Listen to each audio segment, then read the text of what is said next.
지금 제 손에는 갤럭시 Z 플립의 모형이 있습니다. 해당 모델은 갤럭시 Z 플립 4고요.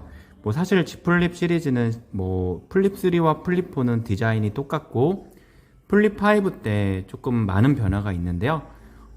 플립 4는 이렇게 보기에는 정말 예쁘죠.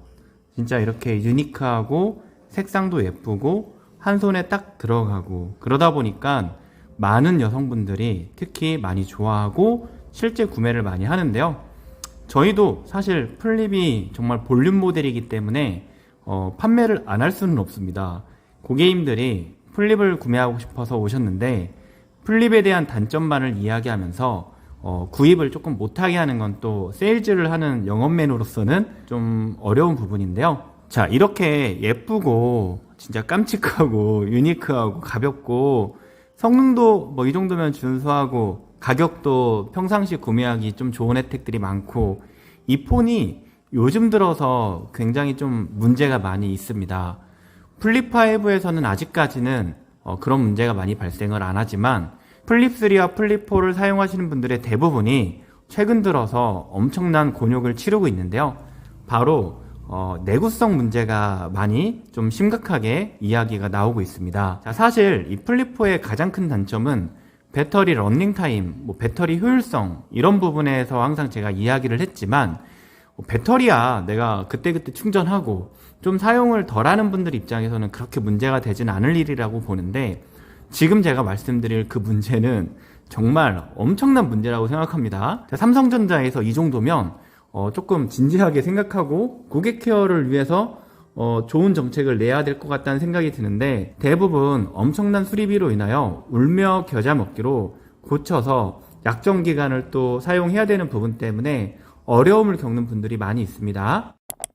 실제로 11월 1일 이 Z 플립 4를 기존에 구매했던 고객님들한테 3번의 전화가 왔어요. 같은 고객님한테 3번의 전화가 온 게 아니라 각각 다른 분들한테 전화가 왔는데 그 3분 다 공통점이 뭐냐면 아침에 일어나서 그냥 액정을 딱 폈는데 이 액정 부분, 이 주름 부분 있잖아요. 주름 부분이 번쩍번쩍 거리고 갈라진 듯한 느낌이 나고 점점 이 멍이 커진다라는 이야기예요. 한마디로 액정이 깨진 거죠. 제가 그래서 고객님한테 혹시 떨어뜨렸냐고 말씀을 드렸는데 그렇게 심하게 떨어뜨린 적은 없다고 이야기는 하십니다.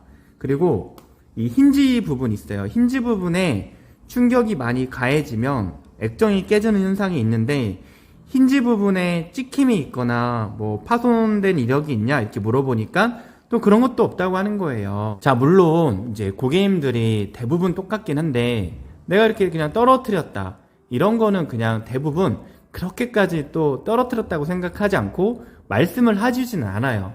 그리고 이 힌지 부분 어쩌다 가방에 넣거나 스치면 기스 정도는 날 수 있겠죠. 대부분 이렇게 좀 깔끔하게 잘 사용하겠지만 이 플립 4가 약해도 너무나도 약한 거예요. 이 힌지 부분을 조금만 충격을 받으면 이 전면에 있는 액정이 그대로 깨집니다. 이 힌지가 바로 액정하고 연결이 돼 있는 부분이에요. 이렇게 접을 수 있는 접히는 부분인데 이 접히는 부분이 갤럭시 Z 플립 4에서는 가장 약합니다.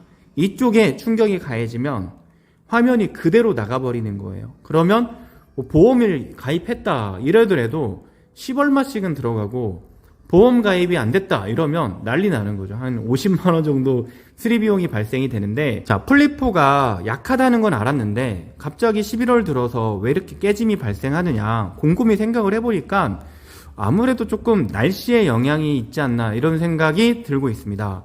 사실 플립 4나 플립 3의 액정 깨짐 현상은 주기적으로 정말 많은 분들이 실제로 폰킴한테 구매를 하고서 많은 분들이 이쪽이 금이 가서 옵니다. 그러면 10명 중에 5명은 대부분 액정 보호 필름이 접혀 있는 거라서 필름을 떼고 새롭게 필름을 붙이면 괜찮아질 문제긴 한데 10명 중에 5명은 또 이런 부분에 꺼맣게 멍이 들어가지고 오시는 분들이 있고 이렇게 이 힌지 부분이 완전 찍혀가지고 액정이 여기까지 다 먹은 분들이 많이 오시거든요. 그 고객님들이 늘 말씀하시는 건 내가 특별히 떨어뜨린 적도 없다. 내가 어디 핸드폰을 던진 적도 없다. 그냥 자고 일어나니까 또는 그냥 멀쩡하게 밥 먹고 보다 보니까 핸드폰이 이러더라 이렇게 말씀을 하시는데 당연히 삼성전자 엔지니어들 서비스센터 가면 당연히 그것도 고객 부주의라고 말을 하겠지만 제가 폰킴이 굳이 제 채널을 통해서 얘기하는 거, 저는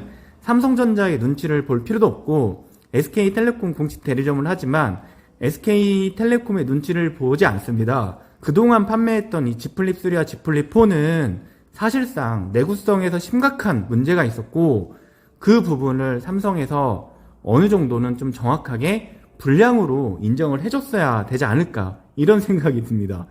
이거 사서 수리비 50만원씩 주고 고치면 얼마나 억울하겠어요. 그리고 120, 130만원씩 하는 폰이 내구성이 그렇게 약해서야 이게 진짜 뭐 포르쉐 911 스포츠카, 페라리 람보르기니도 아니고 폰을 모시고 살 수는 없잖아요. 사람들이 접어서 쓰는 폰들이 대부분 강하다고 생각해요. 이렇게 접었기 때문에 이 내부의 액정은 잘 보호를 해줄 거라고 생각하지 외부에서 여기 딱 보기에는 그냥 되게 강해 보이잖아요. 그리고 플립 신제품 처음 나왔을 때 고릴라 빅터스라든지 뭐 여러 가지 좀 전문적인 단어 쓰면서 소재가 많이 강해졌다 이렇게 얘기를 하지만 제가 볼 때는 플립 3, 플립 4, 또 플립 5는 아직까지는 더 검증을 해봐야겠지만 이 물방울 힌지로 바뀌기 전 이 힌지들은 분명히 내구성에 문제가 많았고 플립 4를 사용하고 있는 분들이 액정이 금이 가서 서비스 센터를 가시잖아요. 그러면 삼성 같은 대기업에서는 제가 볼 때는 무상으로 한 번 정도는 수리를 해줘야 된다고 생각을 합니다.